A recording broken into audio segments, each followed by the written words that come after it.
राधा वल्लभ श्री हरिवंश। राधा वल्लभ श्री हरिवंश। राधा वल्लभ श्री हरिवंश। राधा वल्लभ श्री हरिवंश। वृंदावनेश्वरी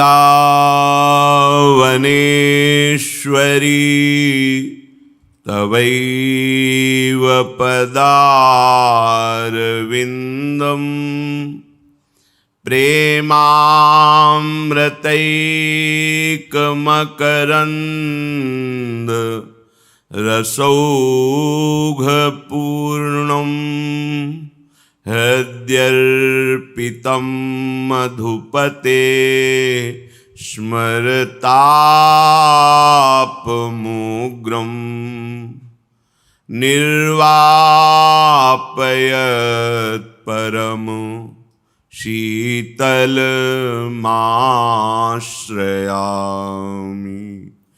निर्वापयत् परम शीतलमाश्रयामि।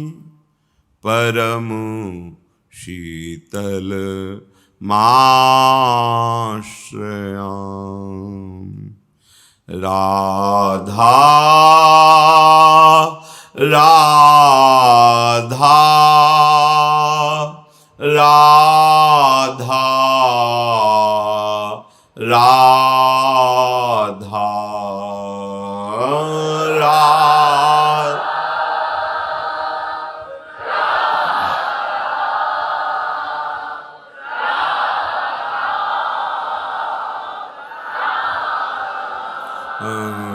राधा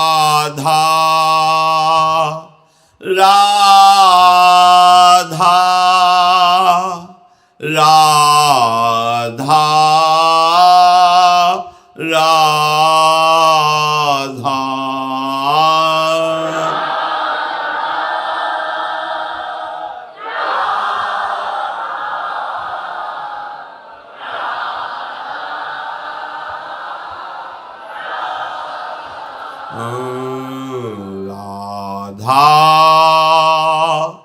राधा राधा राधा राधा राधा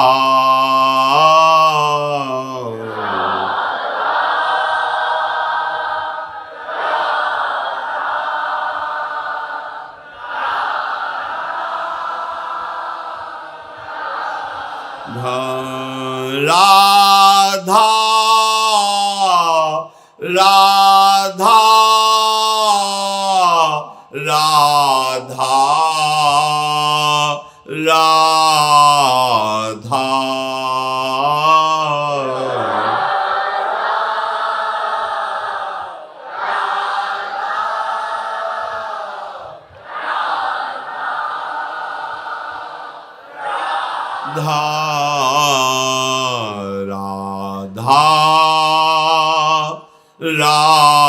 राधा राधा राधा राधा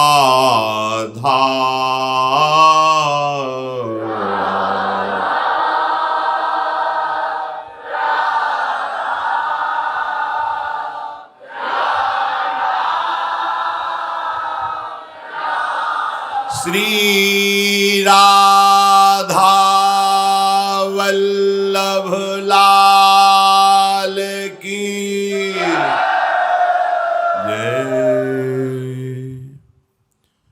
परम करुणामय प्रेम समुद्र महामहिम श्री वृंदावन धाम की पावन रज में बैठकर ये जो हमें महाभागवतों के पावन चरित्र श्रवण करने का सौभाग्य मिला है, ये हमारे किसी पुण्य बल से नहीं है।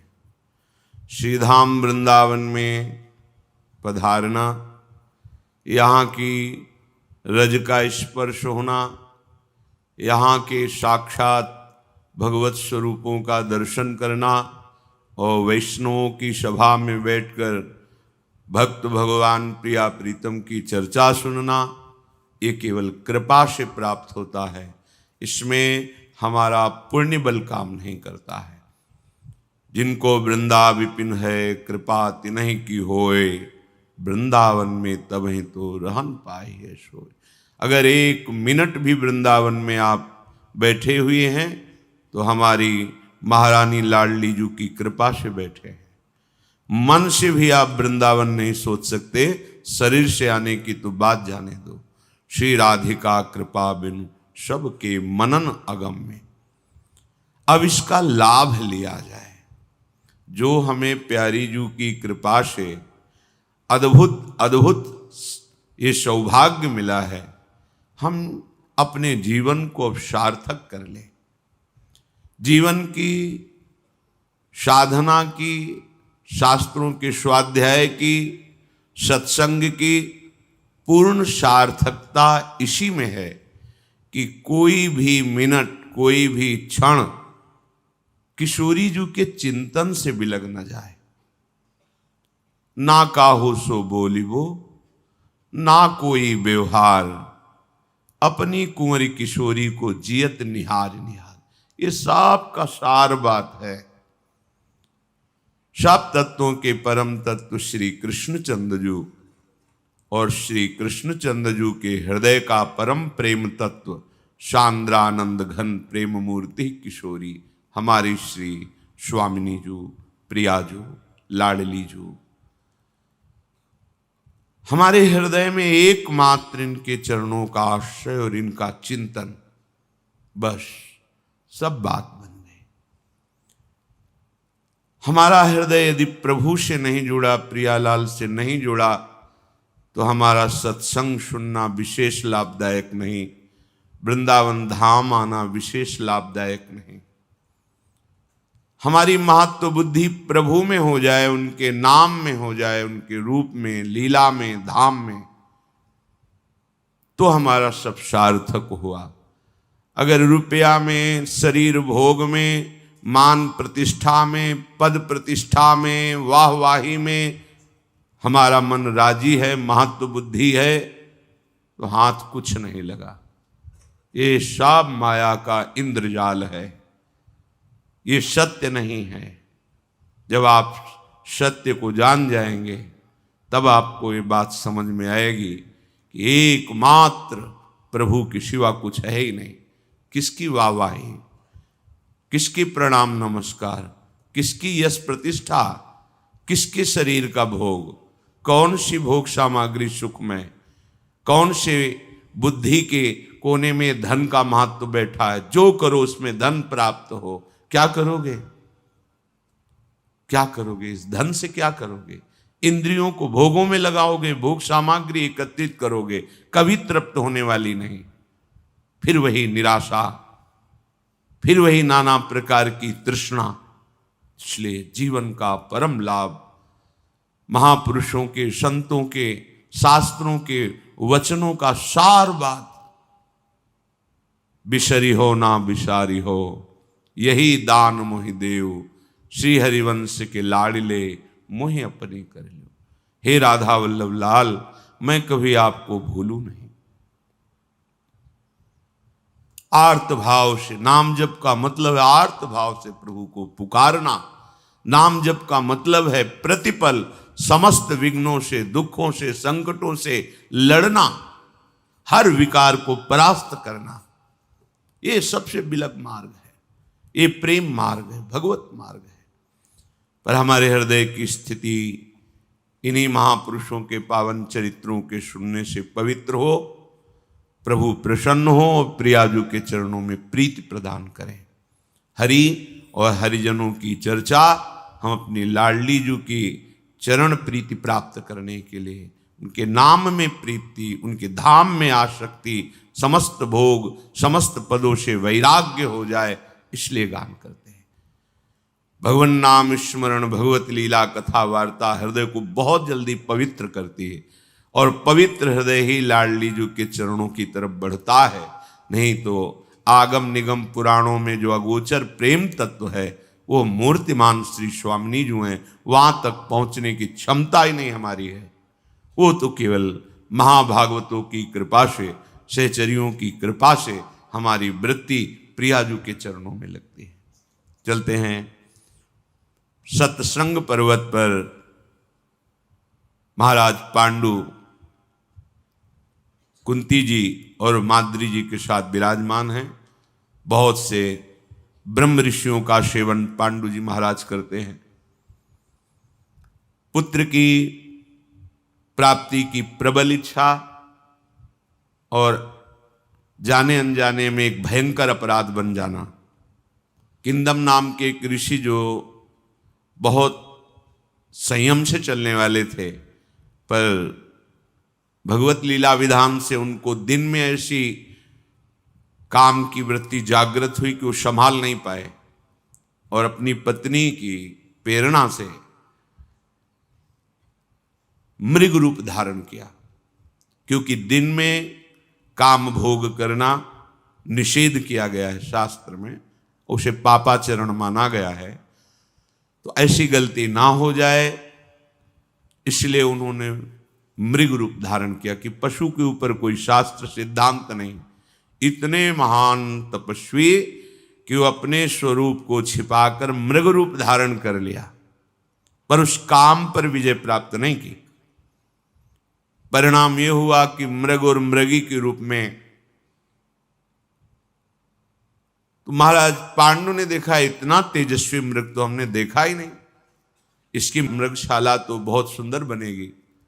5 बाणों से बीन दिया।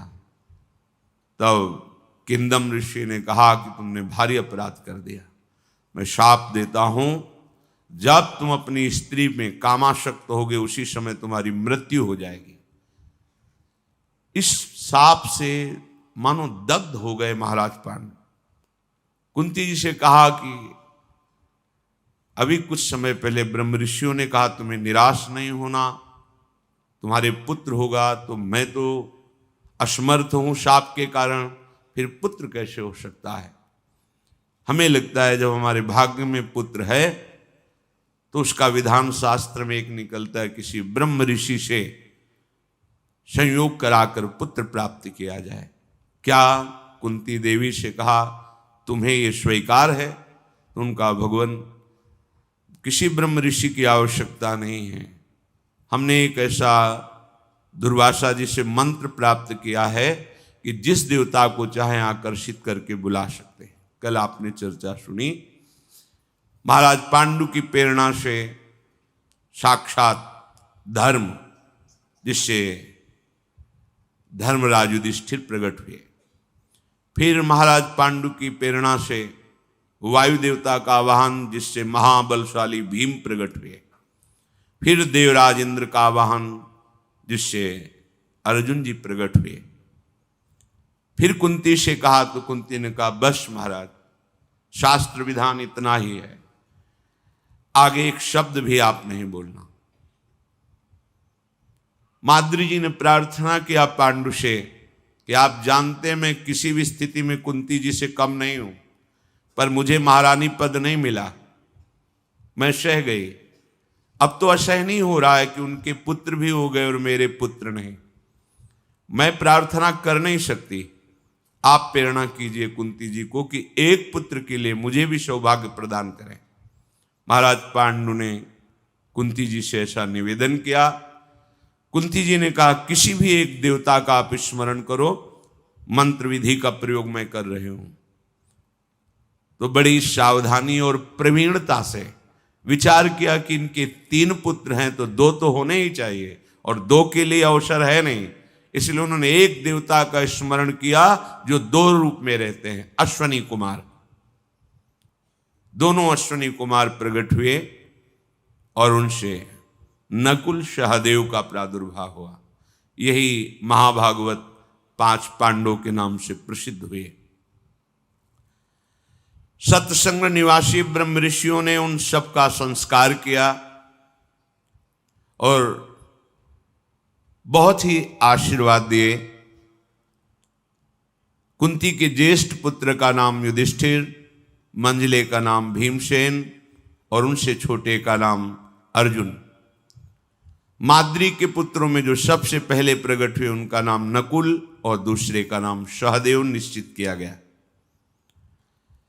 पांडवगण ये पांचों प्रतिवर्ष एक एक करके प्रकट हुए थे। ये सब दिव्य तेजधारी देव स्वरूप, धैर्यवान, वीर्यवान, महाबली, महान बुद्धिमान, पराक्रमी, इन तेजस्वी पुत्रों को देखकर महाराज पांडु को बड़ी प्रसन्नता हुई। बार बार सत्संग निवासी मुनियों के चरणों में प्रणाम करते हैं कि ये सब आप ऋषियों की कृपा से ही सौभाग्य प्राप्त हुआ है।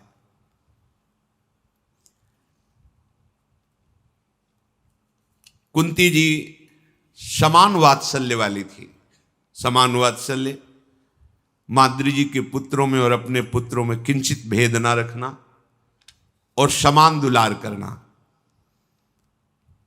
माद्री जी के हृदय में थोड़ा सा जो होता है वो एक थोड़ा सा था कि मैं किसी बात में कमी मेरे में नहीं है, फिर भी विशेष सम्मान कुंती का और अपने पुत्रों के प्रति ज्यादा लगाव वो होता है।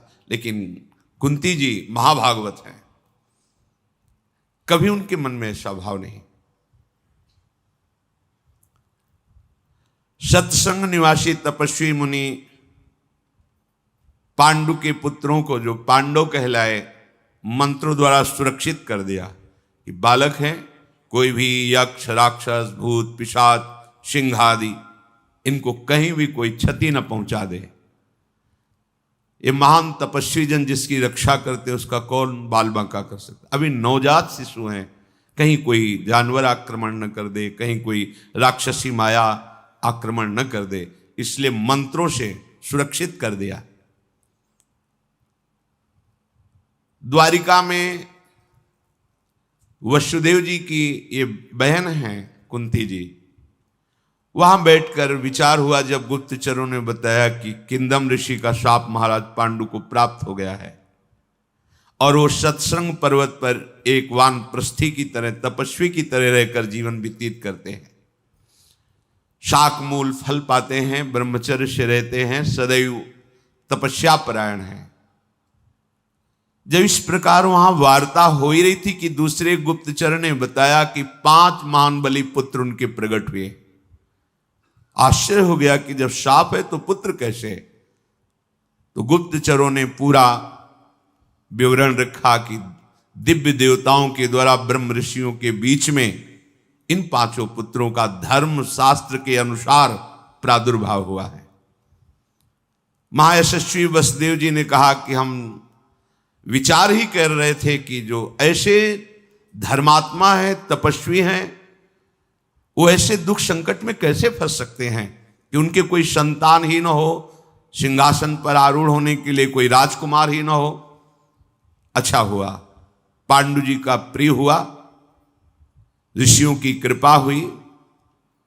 बहुत से विद्वान ब्राह्मणों को वसुदेव जी ने सत्संग पर्वत पर भेजा, वस्त्र, आभूषण, बहुत सी भोजन सामग्री, और कहा कि आप जाकर के उनके संस्कार कीजिए उनके कुल के अनुरूप। ब्राह्मणों ने जाकर के वहां जब महाराज पांडु के सामने बात रखी तो कुंती और माद्री बहुत प्रसन्न हुए और मन से ही वसुदेव जी को प्रणाम किया। गर्भाधान से लेकर चूड़ाकरण, उपनयन संस्कार, ये सब ब्राह्मणों ने मंत्रों के द्वारा कराया। उनमें श्रेष्ठ पुरोहित श्री कश्यप जी थे। यशस्वी पांडव चूड़ाकरण, उपनयन, यज्ञोपवीत संस्कार, उपाकर्म, वेदाध्ययन, इन सब में उन ब्राह्मणों ने इनको पारंगत किया।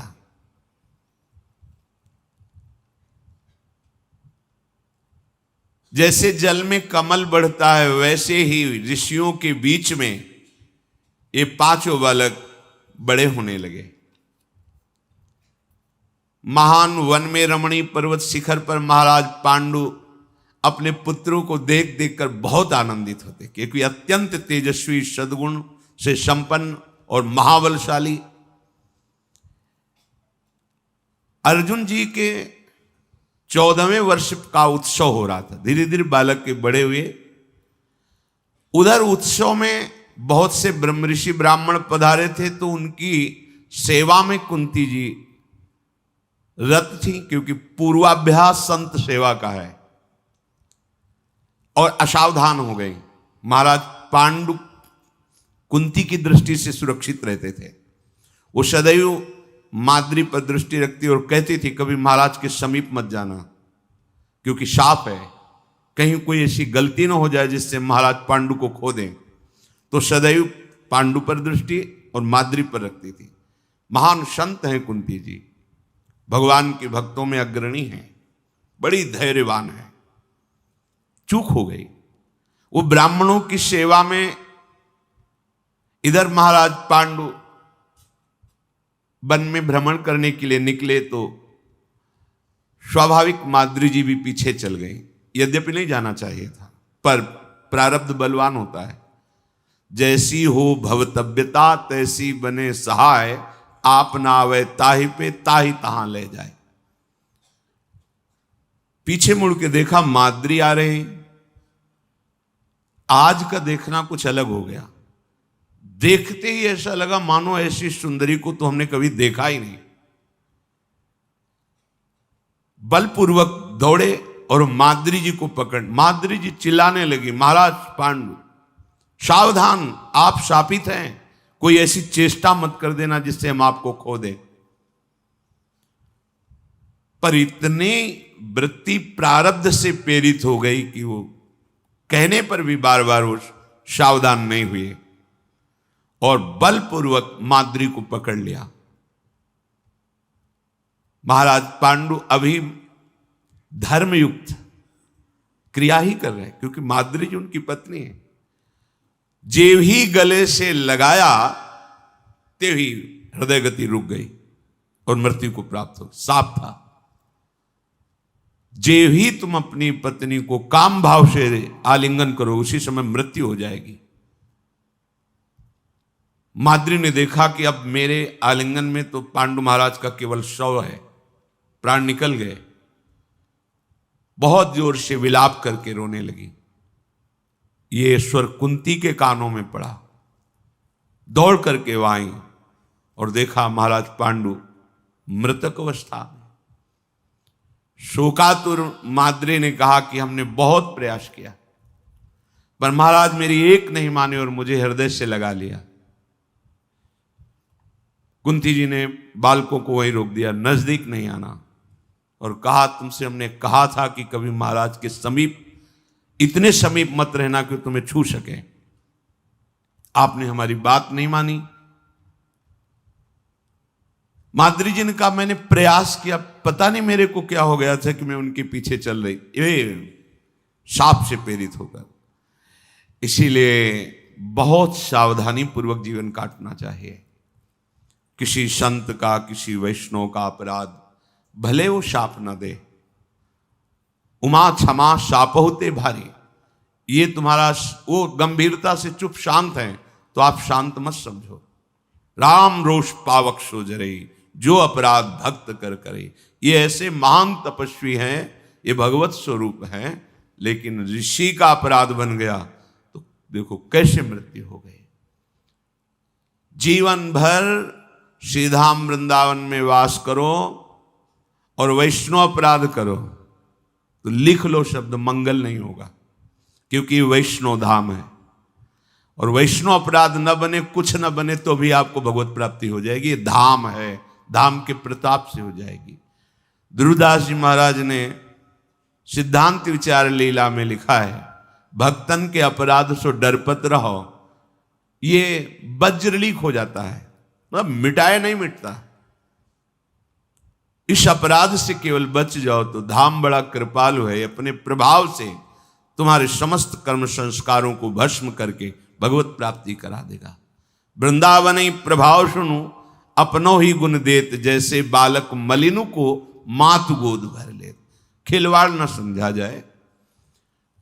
जो तपस्या परायण संयमी भजन करने वाले जन हैं, देखो आपकी दृष्टि का चश्मा गलत है। श्रीधाम में जितने रह रहे हैं सब लाडली के द्वारा बुलाए गए हैं, तो जिसे महारानी जी ने पास कर दिया उस पर तुम्हारी दृष्टि कैसे बदल सकती है? तुम गुण दोष देख रहे हो, लेकिन ये नहीं देख रहे कि इनको लाडली जो कितना प्यार किए हैं, संपूर्ण सृष्टि से हटाकर अपने महल में रख रही। तो कृपा लाडली जी की जब है तो हमारा अधिकार कैसे बनता है किसी वृंदावनवासी वैष्णव या ब्रजवासी पर दोष दर्शन का? नहीं नहीं, हम दोष के आगार हैं, हम कैसे दूसरों का दोष देख सकते हैं? इस भाव से रहे। तृणते नीच अपन पो कहे, वृंदावन इह विधि बसे तज के सब अभिमान। तृणते नीचो आपको जाने सोई जान, तभी लाभ प्राप्त हो पाता है। कुंती जी ने कहा सदा ब्रह्मचर्य का पालन करते हुए हम दोनों को महाराज की प्राण रक्षा करने का व्रत था। माद्री जी ने कहा मैंने महाराज की रक्षा ही की है, पर उनके बल के सामने मेरा बल थोड़ी काम करेगा। उन्होंने बलपूर्वक मुझे हृदय से लगाया, आलिंगन किया। मैंने महाराज को रोकने की चेष्टा की, लेकिन दुर्भाग्य सफलता को प्राप्त हुआ। मेरा दुर्भाग्य सफल हो गया। पांडु महाराज मृत अवस्था को प्राप्त, ये हमारा दुर्भाग्य सफल होना था। माद्री का वचन सुनकर के कुंती बहुत शोक से युक्त हो गई। महाराज पांडु का मुख शांत, एकदम मृत अवस्था में सैया पर पड़े हुए पांडु के समीप समस्त सत्संग निवासी जितने ब्रह्म ऋषि थे सब आ गए। बहुत से चारण जी भी आए। शोक मग्न होकर के कुंती जी ने सबसे कहा कि अब जो क्रियाएं होती हैं हमें तो पता नहीं, आप सब ब्रह्म ऋषि कैसे महाराज की अंतिम क्रिया हो वो करना चाहिए। कुंती जी ने कहा मैं इनकी ज्येष्ठ रानी हूं, इसलिए इस क्रिया पर ज्येष्ठ अधिकार मेरा है। मैं अपने स्वामी के साथ उनकी चिता में जल करके उनका साथ दूंगी। सब ब्रह्म ऋषि इस बात का अनुमोदन करें। माद्री बोली कदापि नहीं, सब जगह आप आगे हो, लेकिन यहां मैं आगे रहूंगी, क्योंकि महाराज मेरे पर आसक्त होकर शरीर छोड़ा तो मैं महाराज के लिए अपना शरीर उनकी चिता में भस्म करूंगी। और एक हृदय की बात कहती हूं, मेरे हृदय में आपके प्रति बहुत आदर है, पर मेरी सामर्थ्य नहीं कि मैं आपके पुत्रों को अपने पुत्रों जैसा पालन कर सकूं। और आप में स्वभावता यह है कि आप अपने पुत्रों में मेरे पुत्रों में भेद ना अभी रखती हो ना कभी रखेंगी। कई बातों में मैं आपको आदर करती हूं, इसलिए मेरा बर्ताव आपके पुत्रों के साथ सही नहीं रहेगा। मेरा हृदय जानता है ईर्ष्या से युक्त है, इसलिए आप हमारे पुत्रों का पालन करें। और महाराज मेरे पर आकर्षित हुए, इसलिए मैं साथ में चिता में जलूंगी। कुंती बोली हे महात्माओं, हे ऋषियों, पांडु महाराज का जैसे परम मंगल हो वैसी अंत्येष्टि क्रिया करो।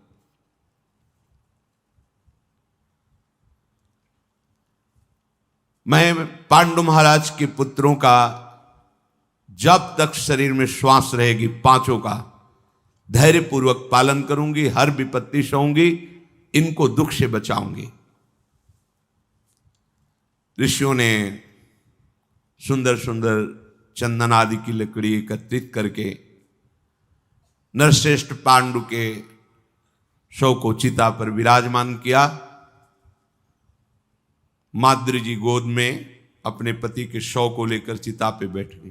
कितनी सामर्थ्य है इन महान सतियों में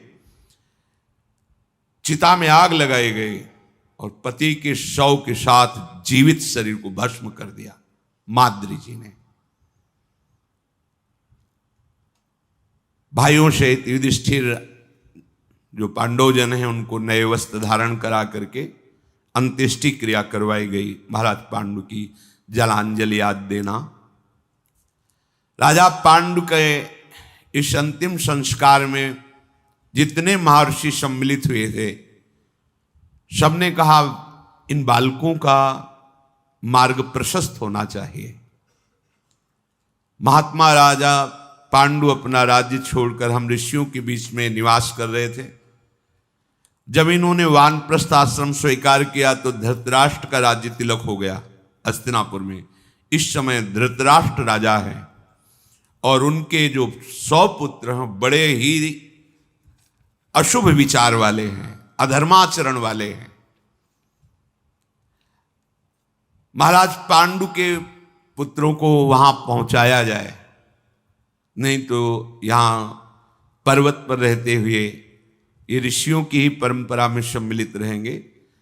इनके लिए राज सिंहासन पर बैठना अनिवार्य है क्योंकि ये सब धर्मात्मा और ऋषियों के द्वारा सेवित हैं। इस प्रकार सलाह करके देवतुल्य उदार चेता सिद्ध महर्षियों ने हस्तिनापुर जाने का विचार किया। माद्री और पांडु की अस्थियों को ले लिया, 5 पांडवों को और कुंती जी को अपने दिव्य तपोबल से हस्तिनापुर के बाहर तत्काल पहुंचा दिया और समस्त ब्रह्म ऋषि साथ में सूचना पहुंचाई धृतराष्ट्र को कि हम सत्संग पर्वत पर रहते हैं, सब आपसे मिलना चाहते हैं और आपके भाई पांडु के 5 पुत्रों को आपके हाथ में समर्पित करते हैं। इनको अपने पुत्रों जैसा ही दुलार करना। जी ही ये सुना तो भीष्म जी, धृतराष्ट्र जी, ये बड़े बड़े कुल के जो माननीय जन हैं वो सब हाय।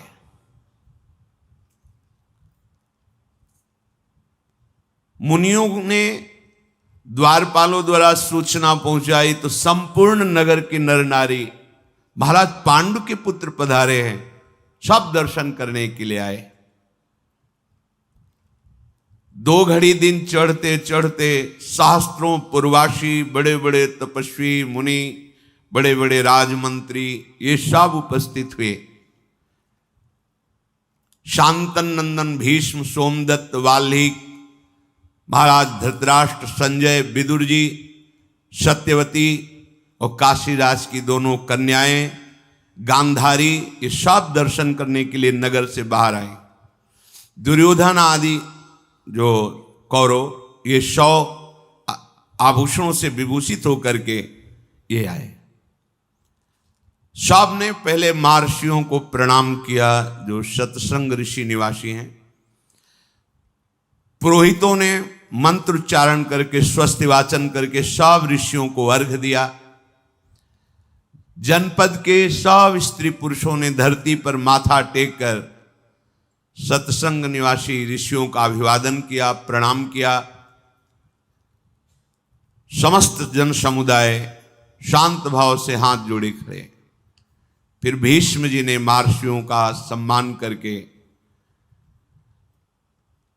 आपके आगमन से हमारा हस्तिनापुर परम भाग्यशाली हुआ।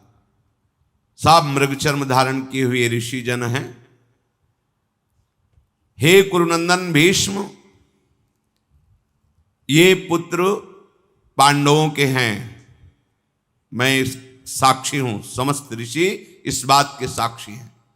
विषय भोगों का परित्याग करके ये बाल्यावस्था से ब्रह्मचर्य का पालन करते हुए ऋषियों के समान तेजस्वी, महान धर्मात्मा और अद्वितीय बल वाले पुत्र हैं। हम सब सत्संग निवासी जितने भी ऋषि हैं इनको पुत्र की तरह मानते हैं। महाराज पांडु ने हम सबको अपनी सेवा से प्रसन्न कर लिया है। ये धर्मराज के द्वारा प्रकट हुआ बड़ा युधिष्ठिर है, वायु के समान पवन पुत्र ये भीम महाबली है, इंद्र के समान ये धनंजय अर्जुन सबसे बड़ा धनुर्धारी, और रूप में और बल में नकुल सहदेव बहुत ही सुंदर अश्विनी कुमारों से प्रकट हुए। इनका नाम जो नकुल सहदेव है। अनंत तेज संपन्न ये पांडु कुमार हम आपको समर्पित करते हैं।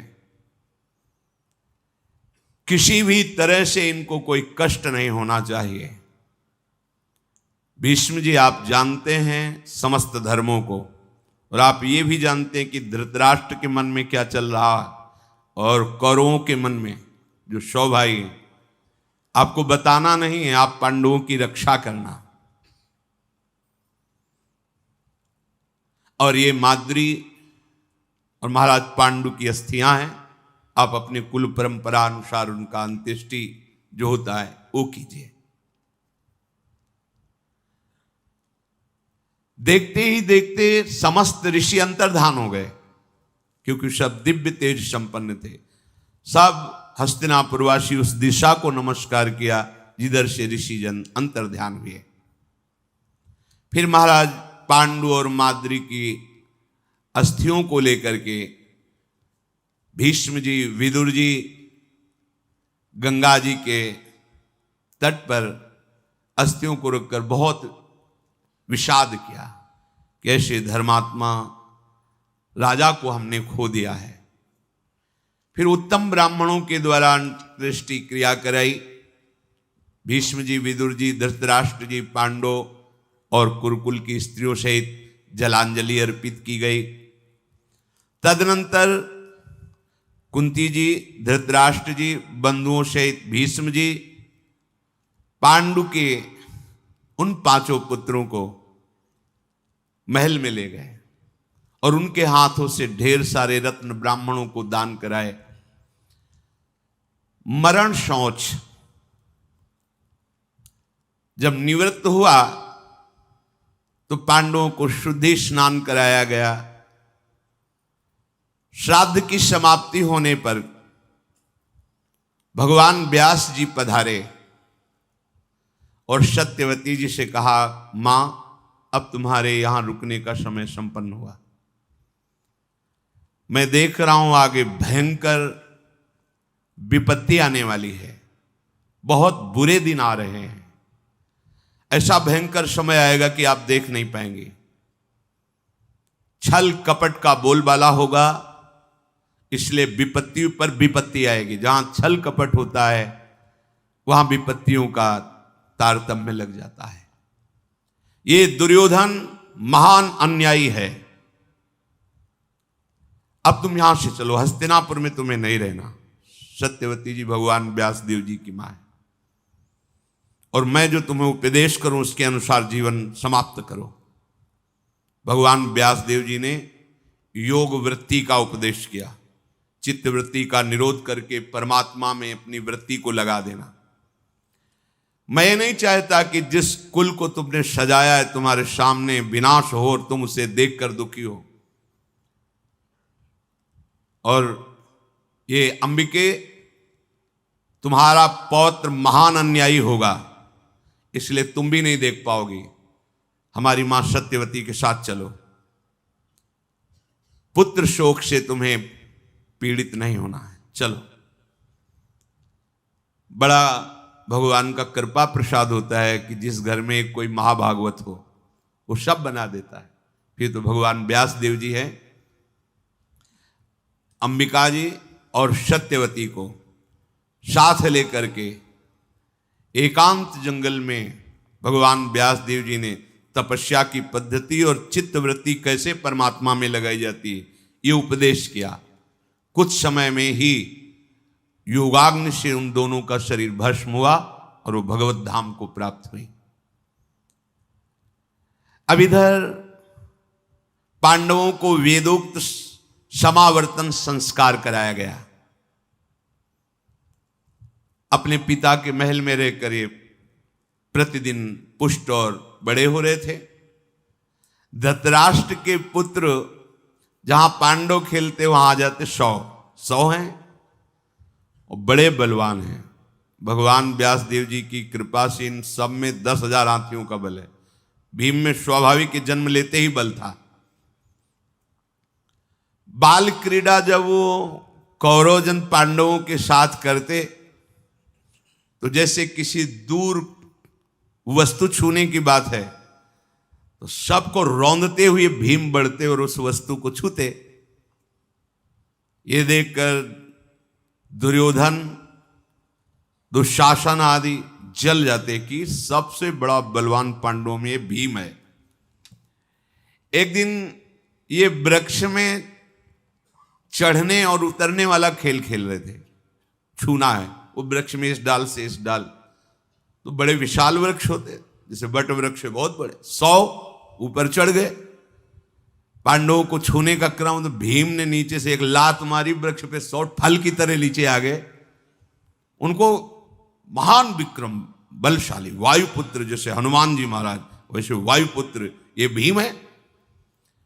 कोई चेष्टा नहीं करनी पड़ी, एक झटका लात का मारा कि 100 नीचे गिरा जैसे फल गिरते, किसी का मस्तक, किसी का कंधा, किसी के ये सब घाव हुए। सब जाके वहां धृतराष्ट्र से कहते कि आज भीम ने ऐसे सबको पीटा, सबके धृतराष्ट्र जल जाते, क्या उपाय किया जाए? इसके आगे तो मेरी चलने वाली नहीं बालकों की, फिर ये चक्रवर्ती सम्राट पद पर दुर्योधन कैसे बैठ सकता है?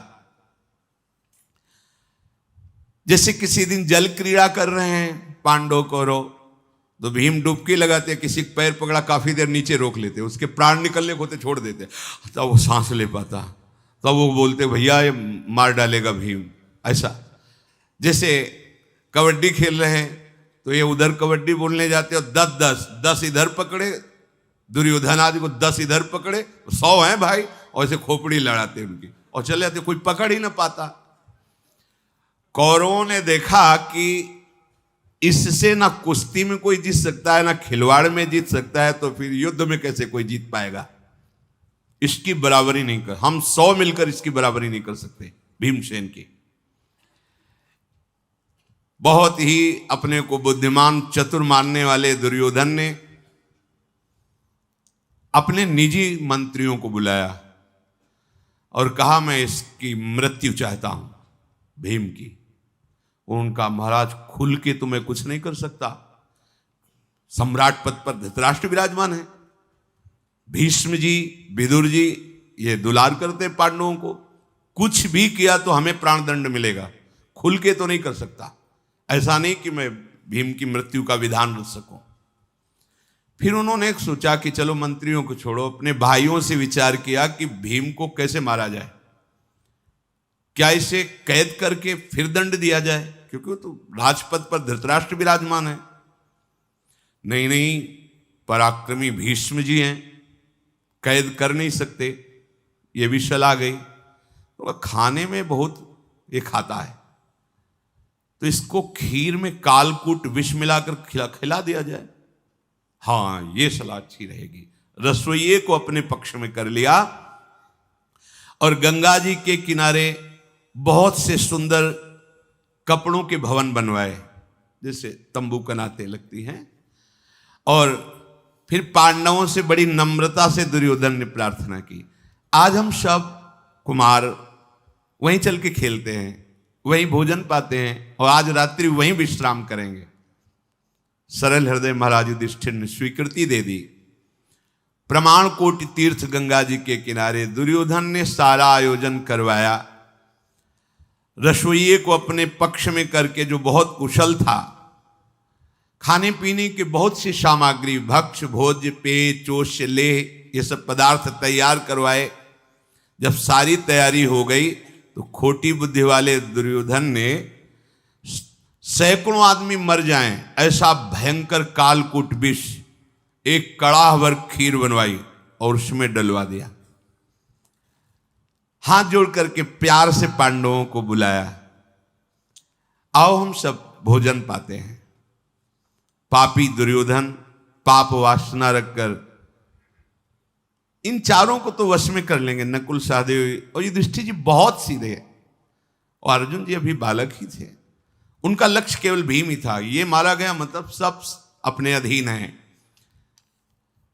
तो जहां उनके भाई पा रहे थे उनको चार को बैठ के पवाया और भीम से कहा कि भैया तुम्हारे लिए अलग व्यवस्था है। दिखाया कड़ाह के कड़ाह खीर। अभी नवकिशोर अवस्था ही है, मतलब कितना भी पा जाएं, इतना पा जाएंगे ऐसा नहीं, कितना भी पा जाएं। वृक नाम की अग्नि साक्षात उनके उदर में, इसे वृकोदर कहा गया है, भस्म हो जाता जो भी पालो। अब ऐसे सुंदर खीर ही खीर परोसी, कड़ाह सामने रख दिया गया। पूरी खीर कालकूट विष से परी हुई, भयंकर, मतलब शास्त्रों आदमी मर जाए। पूरी खीर समाप्त की, फिर कहा चलो जल क्रीड़ा की जाए। गए तो गंगा किनारे तक, पर इतना नशा चढ़ा जहर का, तो उन्होंने कहा युधिष्ठिर जी से कि मेरा विश्राम करने का मन होता है। हाँ ठीक है, आप विश्राम। खूब जल क्रीड़ा पांडवों को रोने की।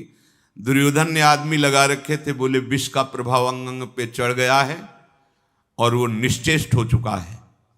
तो दुर्योधन खेल में अपने को निकाल कर, कोई जान नहीं पाया, गया मोटी मोटी लताएं उनसे बांध दिया भीम को, और लपेट कर लताओं में, जैसे बेल होती ना, बेल की रस्सी जैसे, खूब लपेट करके और एकांत स्थान में ऊपर से जाकर गंगा जी में छोड़ दिया कि अब मर ही जाएगा। भीमसेन गंगा जी में धंसते चले जा रहे हैं और वो नागलोक में पहुंच गए। भगवान जिसकी रक्षा करते हैं उसे कोई मार नहीं सकता।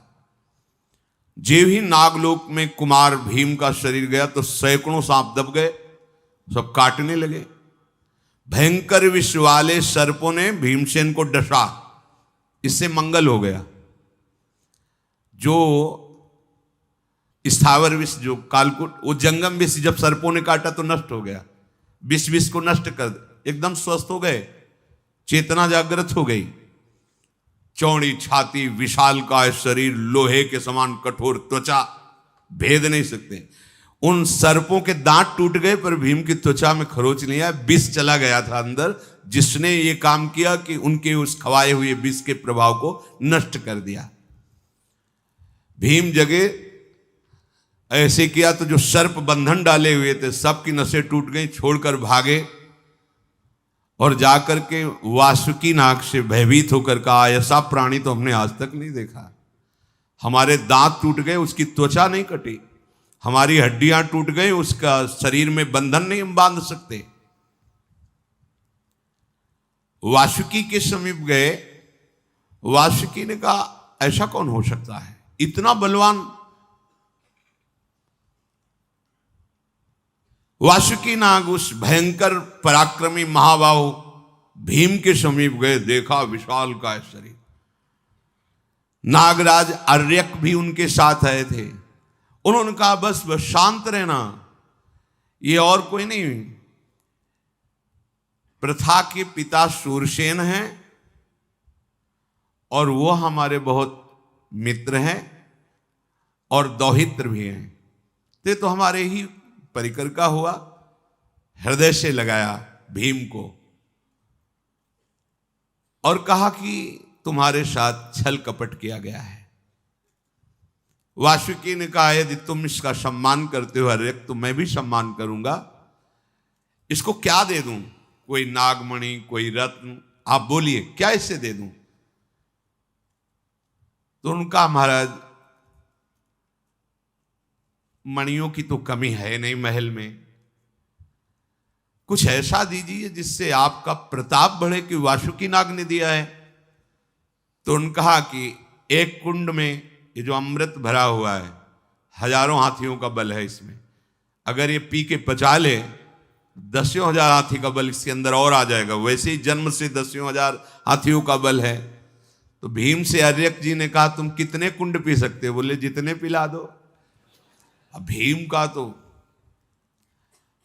छूट है, जितना तुम पी लो। कुंड, लीटर 2 लीटर, बाल्टी 2 बाल्टी ले, कुंड।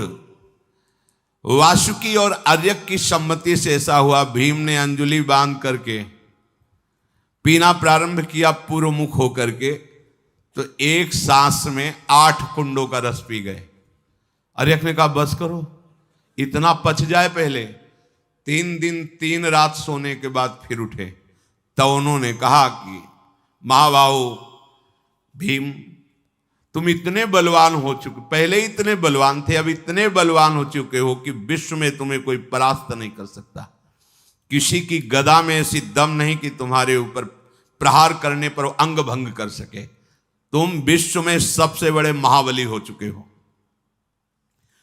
बहुत सम्मान हुआ नागलोक में।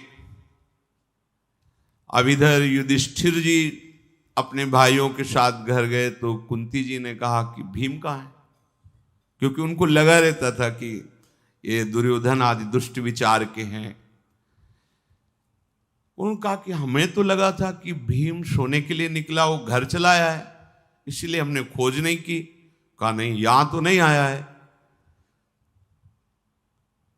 क्या हुआ होगा भीम का, व्याकुलता कुंती के बहुत बड़ी। फिर वहां आकर के देखा जहां शिविर तंबू लगे थे वहां तो भीम थे नहीं, यहीं सोया हुआ था भीम। कहीं ऐसा तो नहीं कि दुर्योधन ने कुछ कर दिया हो। धर्मराज जी बहुत विवश हो गए।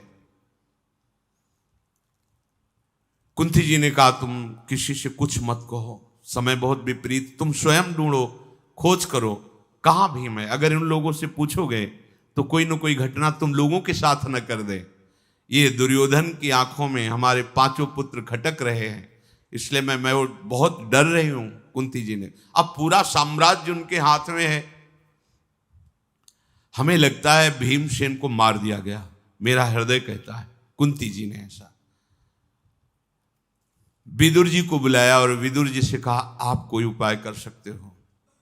विदुर जी ने कहा आप बिल्कुल निश्चिंत रहें, जरूर दुर्योधन दुष्टात्मा है, वो प्रहार भी कर सकता है, वो मरवा भी सकता है, पर मुझे याद है सतसंग के जो ऋषि जन आए थे उन्होंने कहा था कि तुम्हारे पुत्र दीर्घजीवी हैं। तो मुझे ऋषियों के वचनों पर विश्वास है कि तुम्हारे पुत्रों को कोई मार नहीं सकता, इस बात से तुम निश्चिंत रहो। हां, दुर्योधन मार सकने की चेष्टा कर सकता है, लेकिन वो मर नहीं सकते, क्योंकि ऋषियों ने कहा था दीर्घजीवी हो। तब कुंती जी का हृदय शीतल हुआ कि चलो। विद्वान विदुर जी उनको ढांढस बनाकर चारों पुत्रों के साथ खोज करने लगे। महाबलवान भीमसेन नागलोक में बड़ा सम्मान पाए। तो अर्यक जी जो नागों में श्रेष्ठ थे, उन्होंने कहा कि हो सकता है फिर दोबारा विष दिया जाए भीम को। तो एक ऐसी खीर बनाई जिनमें ऐसी नागलोक की औषधियां डाली कि कोई भी किसी भी तरह का विष भीमसेन को खिलाया जाए असर ही नहीं करेगा। उस खीर को भी भीमसेन पचा गए, उसमें दिव्य औषधियां पड़ी हुई थी। फिर शुभाशीर्वाद दिया वासुकी नाग ने और दिव्य नागमणियों के आभूषण दिए और एक नाग से कहा इनको यहां से सीधे ले जाओ और जहां डाले गए थे वहीं पहुंचा दो। तो वहीं गंगा जी के किनारे उस नाग ने भीम को पहुंचा दिया। अब क्या कहना, महातेजस्वी महाबलशाली नागमणियों से विभूषित भीम और मत वाले गजराज की तरह प्रसन्न तेज विराज रहा है मुख पर। जो ही सूचना मिली कि भीमसेन आ रहे, कौरवों के होश उड़ गए कि मरा नहीं, इतना कालकूट विष पिला दिया।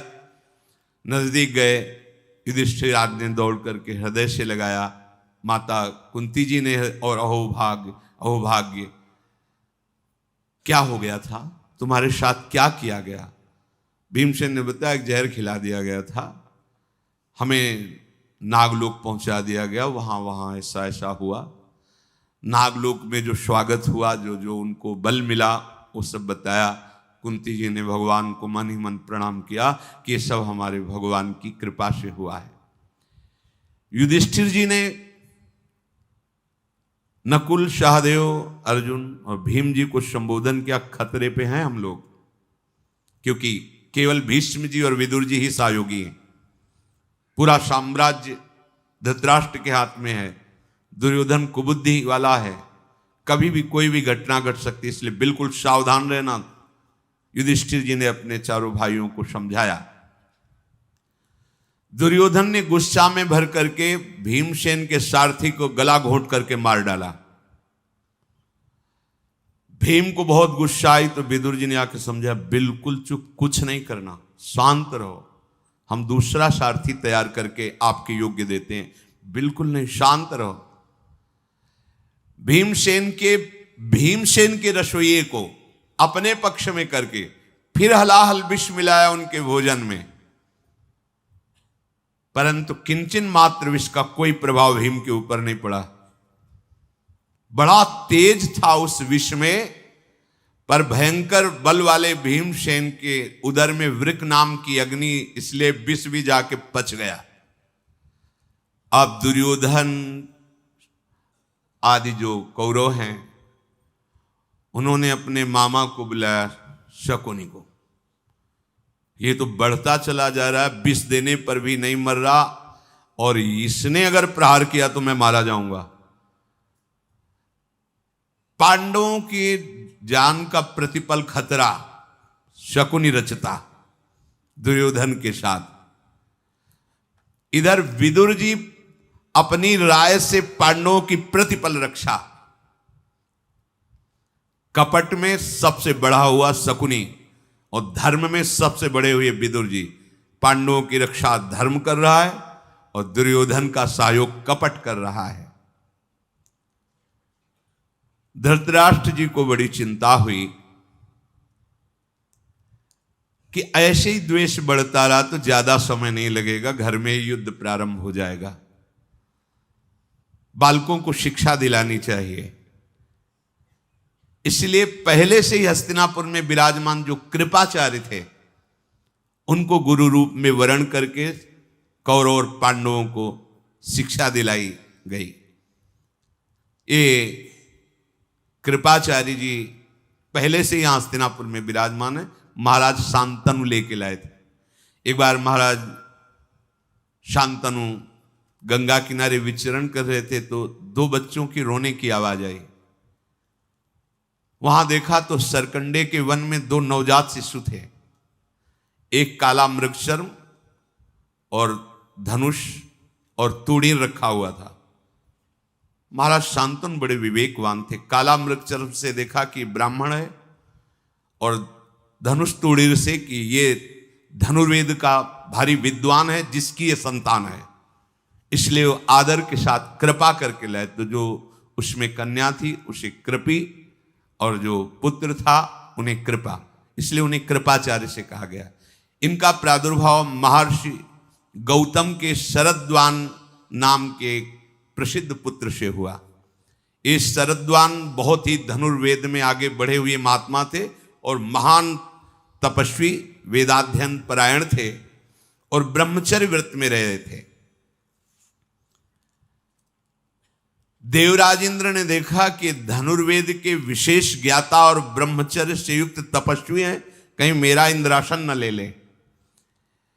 इसलिए उनकी तपस्या में विघ्न डालने के लिए एक देव कन्या को भेजा, जिसका नाम जानपदी था। इतनी सर्वांग सुंदर थी, शरद्वान की तपस्या में विघ्न डालने के लिए तो वो आश्रम में जाकर के नाना प्रकार की स्त्री सुलभ चेष्टाएं करके शरद्वान ऋषि को लुभाने लगी।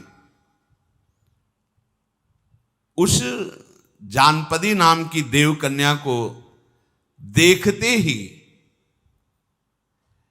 इनके हृदय में व्यथा उत्पन्न हुई।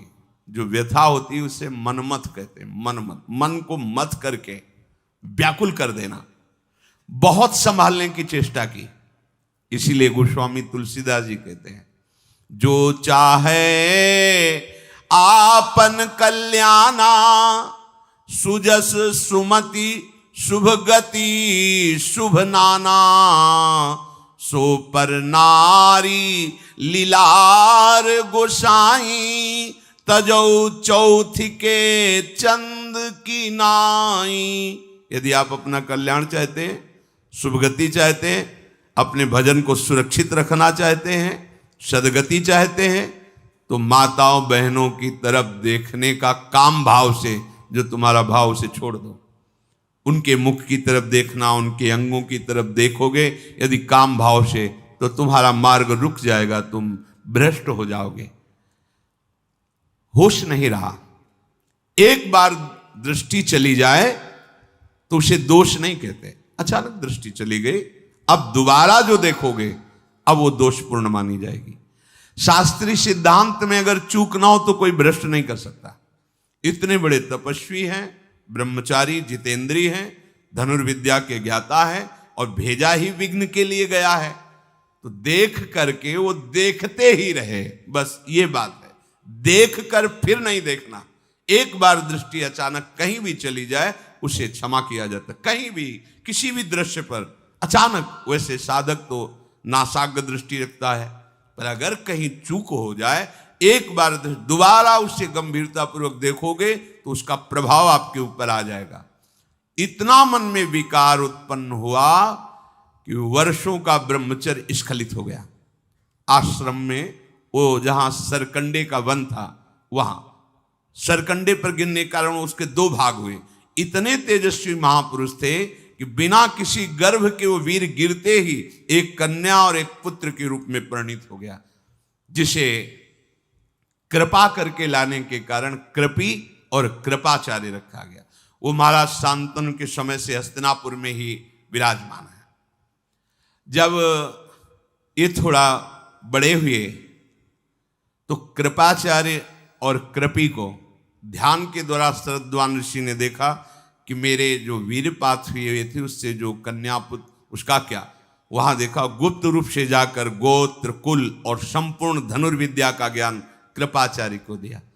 इसीलिए विचार करके हस्तिनापुर के अधिकारियों ने कृपाचार्य को गुरु पद पर विराजमान किया, और जो कृपी थी वो द्रोणाचार्य का वरण किया, जिससे अश्वस्थामा प्रकट हुए।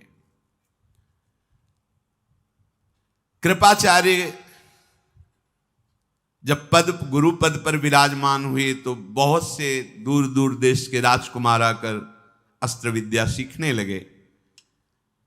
कृपाचार्य ने जितनी उनको अस्त्र विद्या थी सब पांडवों कौरवों को सिखाई, पर भीष्म जी को संतुष्टता नहीं हुई। भीष्म जी को अस्त्र विद्या भगवान परशुराम जी से मिली हुई, जो 21 बार त्रिभुवन पर विजय प्राप्त की। अब इनको ऐसे आचार्य से शिक्षा देनी चाहिए जो भगवान परशुराम की अस्त्र विद्या का ज्ञाता हो। यह हमारे महाबली राजकुमारों में इतनी अस्त्र विद्या होनी चाहिए कि एक बार कोई देवता भी खड़ा हो जाए तो उसे परास्त कर दे। मनुष्यों की क्या बात, भीष्म जी ने ऐसा विचार किया। गंगानंदन भीष्म ने द्रोणाचार्य जी की अस्त्र विद्या की महिमा को सुन रखा था कि द्रोणाचार्य जैसा गुरु अस्त्र विद्या सिखाने में प्रवीण भूमंडल में अब दूसरा नहीं, क्योंकि ये भी भगवान परशुराम जी के शिष्य हैं द्रोणाचार्य जी, और भीष्म जी भगवान परशुराम से ही अस्त्र विद्या प्राप्त की है। ये द्रोणाचार्य जी का प्रादुर्भाव बड़े विचित्र ढंग से हुआ। भगवान के स्वरूप ही हैं भरद्वाज जी ऋषि, बड़े महामहिम हैं। ये सदैव भजन में और कठोर व्रतों का पालन करने में तपस्या परायण थे। एक यज्ञ का अनुष्ठान करने के लिए विशेष महर्षियों के साथ ये गंगा जी में पूजन के लिए कलश में जल भरना और स्नान करके यज्ञ का संकल्प लेना, इसके लिए गए थे। वहां पहुंचे तो देखा घृताची नाम की अप्सरा वो स्नान करके वस्त्र बदल रही थी। बहुत से ऋषियों के साथ थे। देखो, एक तो इसमें भगवान का विधान काम करता। और दूसरी बात, जहां शास्त्र के विपरीत थोड़ी भी बात हो जाएगी, माया आक्रमण कर देगी। एक कदम भी शास्त्र विपरीत नहीं होना चाहिए। अच्छा, इन महापुरुषों के पास इसलिए कि इनके पास ताप, भजन, संयम, जितेंद्रियता। अब वो देवराज इंद्र को डर लगता है कि अगर कोई यज्ञ पूर्ण हुई, अगर कोई तपस्या पूर्ण हुई तो मेरे पद पे आके बैठ जाएगा। वो सदैव डरते रहते हैं अपनी कुर्सी न चली जाए, इस बात के लिए डरते। देवराज किसी व्यक्ति का नाम नहीं है, एक पद का नाम है। त्रिभुवनपति देवराज पद है, जो उसके अधिकार के अनुसार आ जाएगा वो पदाधिकारी बन जाएगा। पहले से ही भेजी गई थी घृताची नाम की अप्सरा। सब ऋषियों ने तो जो साथ थे भरद्वाज जी के साथ दृष्टि नीचे कर ली, पर विधान था इसलिए भरद्वाज जी की दृष्टि ऐसा स्वरूप देखा वस्त्र बदलते हुए, अपने मन को समझा नहीं पाए, पर एक कदम आगे नहीं बढ़े। अप्सरा आसक्त करके अंतर ध्यान हो गई। एक नाड़ी है अंदर जिसका नाम मनुवाह नाड़ी है। अगर वो काम से व्याकुल हो गई, कामाग्नि से संतप्त हो गई, अब वीर टिक नहीं सकता। कुछ करो या ना करो, वो नष्ट हो जाएगा, निकल जाएगा। ऐसा ही हुआ। गंगा के किनारे ही इनका वीर स्खलित हुआ। तो ये ब्रह्म ऋषि जो कलश ले गए थे जल रखने के लिए, उसी कलश में उस वीर को रखा, क्योंकि बहुत बड़े महापुरुष का वीर है। यज्ञ कलश में रख दिया। उसी वीर से बालक कलश से प्रकट हुआ, जिसका नाम द्रोण, आगे चल के यही द्रोणाचार्य नाम से विख्यात हुए। भरद्वाज जी ने इनको संपूर्ण वेदों का स्वाध्याय कराया। प्रतापी महर्षि भरद्वाज जी इनको अस्त्र विद्याएं भी सिखाई। फिर आग्निवेश नाम के एक बहुत आग्नेय अस्त्र के ज्ञाता थे। तो अग्निवेश मुनि साक्षात अग्निस्वरूप थे।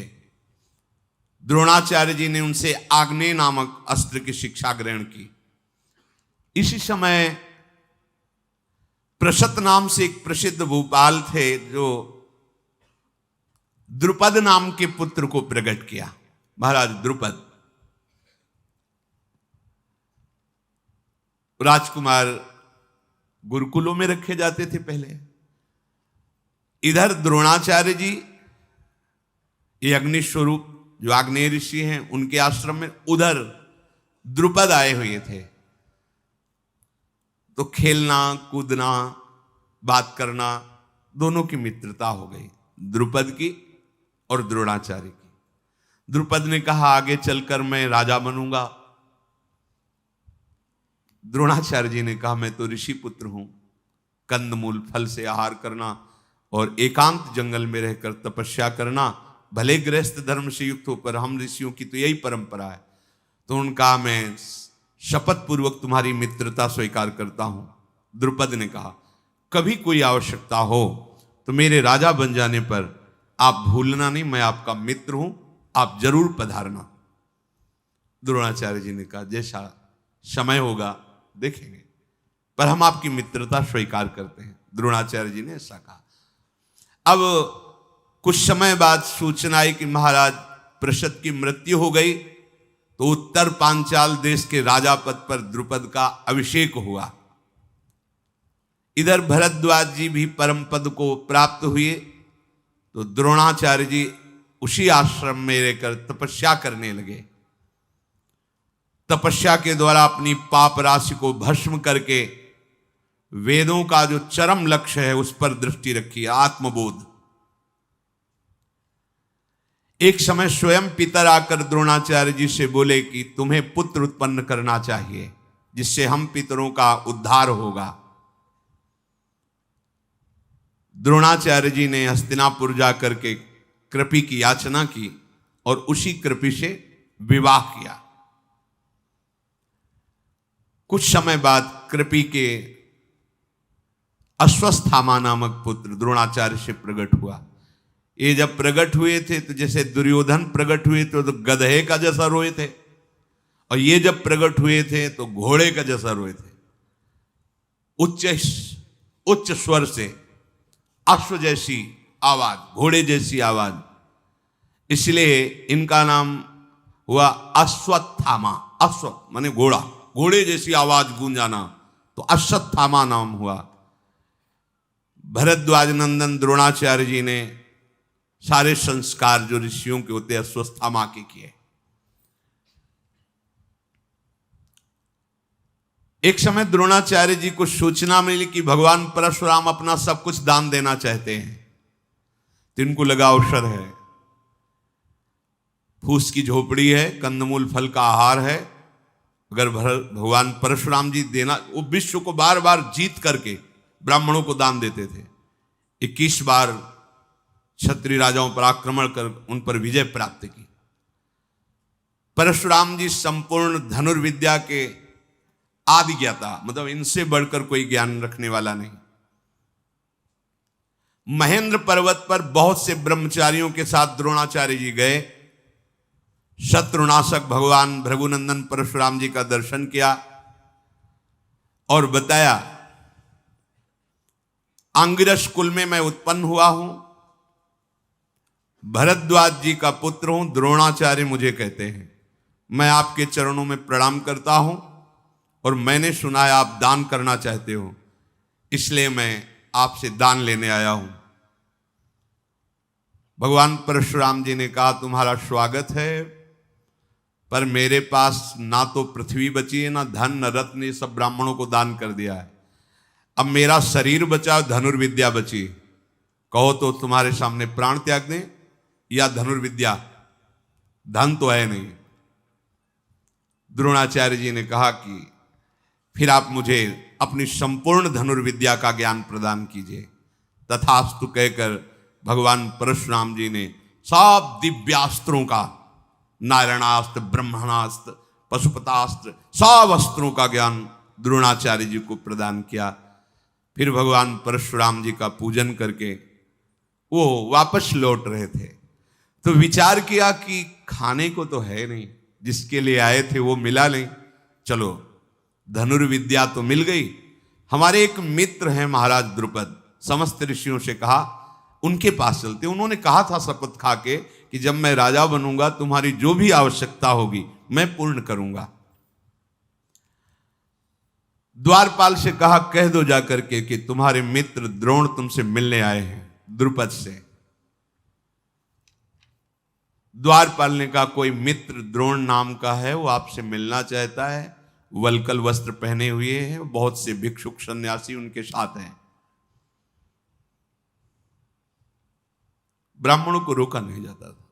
इतना कहते कहते पहुंच गए द्रोणाचार्य। द्रोणाचार्य जी ने कहा, मित्र पहचाना? मैं द्रोण आपका मित्र। को नरस जन्मा जगमाही प्रभुता पाही जाहि। बड़े बड़े मंत्री बैठे हुए हैं और राज सिंहासन पर द्रुपद बैठे हुए हैं, और जमीन में वल्कल की लंगोटी लगाए हुए, बड़ी बड़ी जटाएं धारण की हुई ऋषियों के बीच में द्रोणाचार्य जी मलिन वेश, भवें चढ़ाकर क्रोध दृष्टि करके कहा, तू मेरा मित्र हो सकता है? कब तेरे को मित्र बनाया? पूरी सभा में हंसी। ये देखो मेरा मित्र आया है। अंतर है, यही द्वारिकाधीश और सुदामा भाग पड़े भगवान, और जाकर के कैसे, ये अंतर है। राजमद स्वीकार की हुई द्रुपद ने हंसी उड़ा दी द्रोणा। ए देखो ये हमारे दोस्त आए, मित्र आए, सब ठहाका मारकर। द्रोणाचार्य जी ने कहा, ऐसा कैसे हो सकता है? हाँ, राजमद हो सकता है, राजमद। को नर अस जन्मा जगमाही प्रभुता पाहि जाय मन।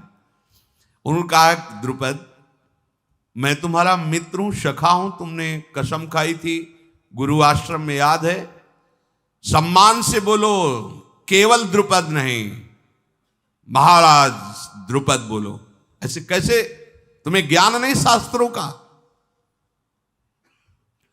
मूढ़, तुम हम जैसे राजाओं के मित्र बनने योग्य हो? भिक्षुक कहीं का मेरे से मित्रता करना की बात करता है।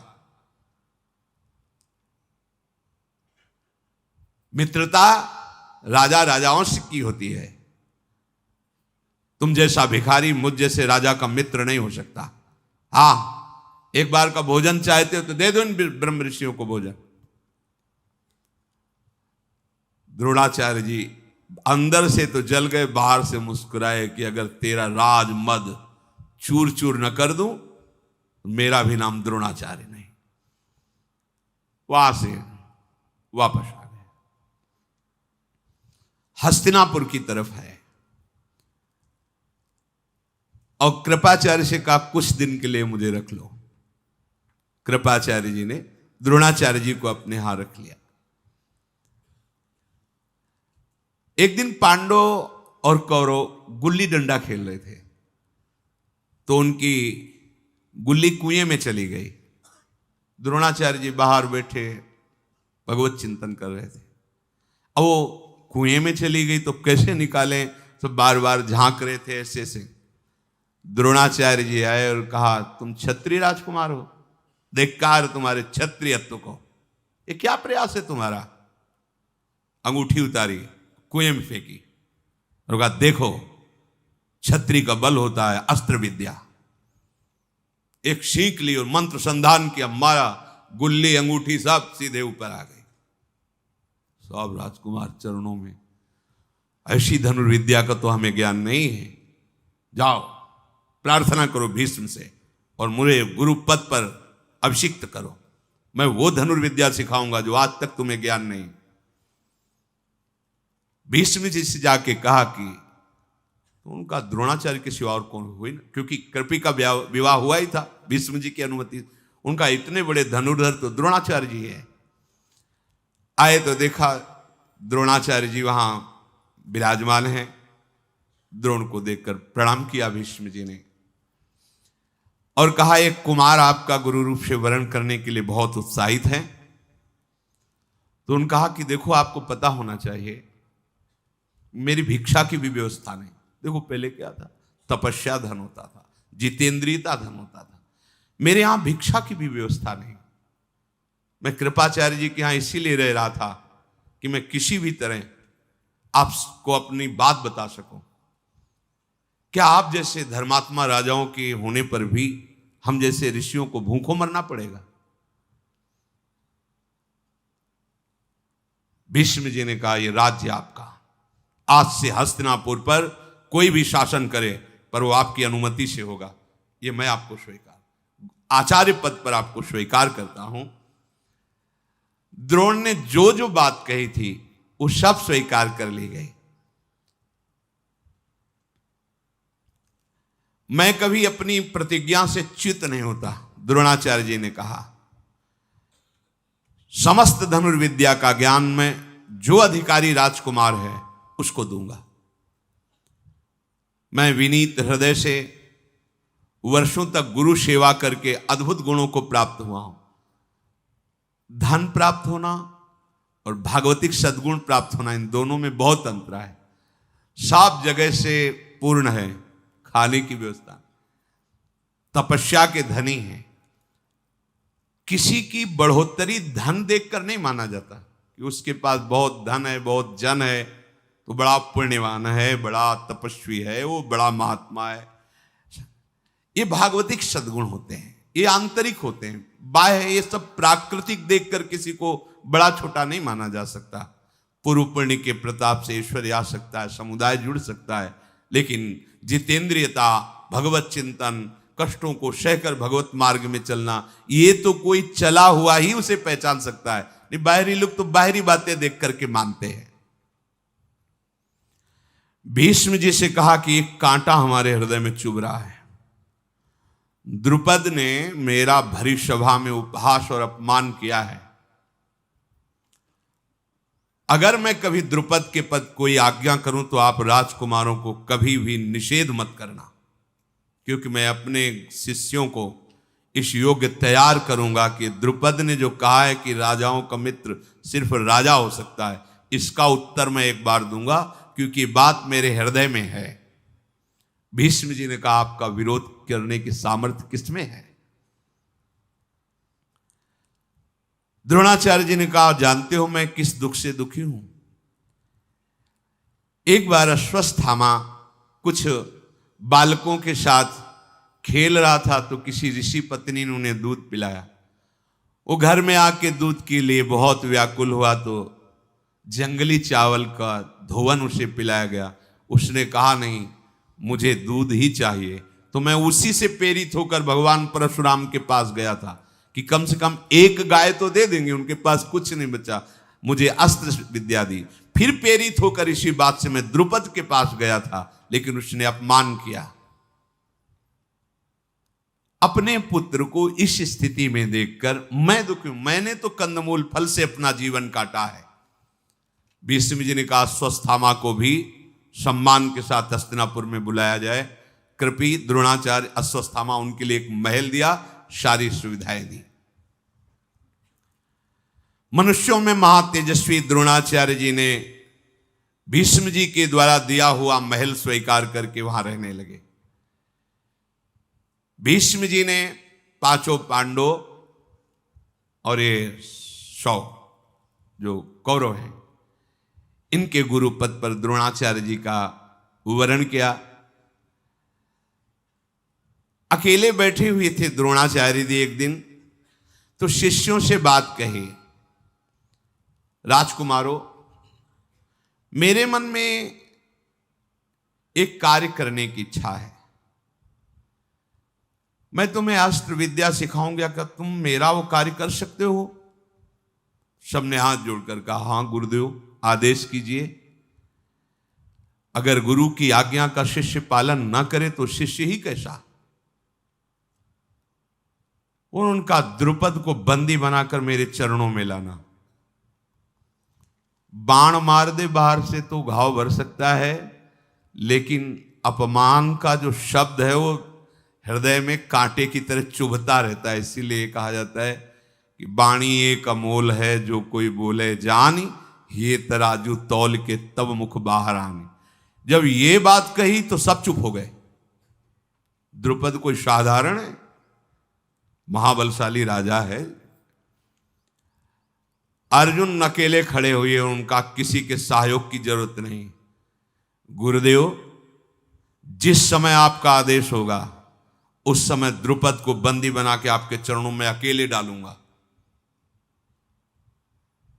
आचार्य ने अर्जुन को बुलाया, हृदय से लगाया और मस्तक सूंघा। वीरवर आज से ही मैं तुम्हें पृथ्वी का सर्वश्रेष्ठ धनुर्धर होने का वरदान देता हूं। प्रत्यंचा बाद में चढ़ा के सिखाएंगे, पहले आशीर्वाद। ये समर्पण होता है। बैठे तो सब हैं, समर्पण। गुरुजनों के हृदय की वस्तु का अधिकारी वही होता है जो समर्पित चित्त हो। समर्पित चित्त अपना महत्व नहीं, अपनी मनमानी नहीं, अपनी कोई चाह नहीं। अब जो ही कहें करें हम सोई, आयुष लिए चले निज दासी। पराक्रमी द्रोणाचार्य जी ने देवता दैत्य गंधर्व सब जितने अस्त्र हैं सब का ज्ञान पांडवों को और कौरवों को कराया, पर ग्रहण करने की शक्ति सबसे ज्यादा अर्जुन में आई, समर्पण की भावना में। ऐसे सत्संग हो रहा है, उपदेश हो रहा है, यहां से निकल जाएगा सर से। यदि आपका मन अहंकार रहित होकर गुरुदेव के चरणों में समर्पित है तो वचन जाप के आपको घसीटेंगे प्रभु की तरफ। अहंकार गलित होता चला जाएगा और आत्मस्वरूप प्रकाशित होता चला जाएगा। आरत अधिकारी जब पावें गूढ़ तत्व न स्वाद दुरावें। एक ही शब्द निकलेगा और सैकड़ों के भाव में वो अलग अलग प्रभाव डालेगा। जो जिस योग्य है वैसा ही प्रभाव उसमें पड़ेगा। शब्द वही है। जैसे स्वाति की बूंद केले पे गिरती है तो कपूर हो जाती है, शीप पे गिरती है तो मोती हो जाती है, आग में गिरती है तो धुआं बन जाती है तो वही। एक जगह परम शीतल कपूर, एक जगह मोती, धूल में गिरी तो मिट्टी बन जाती है। ऐसे ही गुरुजनों के वचन तो निकले, चातक के मुंह में स्वाति का बूंद जीवन बन जाता है। जो चातक की तरह हैं, उनका हृदय अध्यात्म रस से भर जाता है। जो मनमानी आचरण करने वाले और जो दोष दृष्टि रखने वाले, वो सत्संग सुनेंगे, पर सत्संग में दोष क्या है, अरे वो चीज ढूंढेंगे जिससे वो निंदा कर सके। वस्तु तो वही है, अधिकार के अनुसार अपना प्रभाव दिखाती है। समय हो गया, शेष चर्चा। श्री राधा वल्लभ लाल की।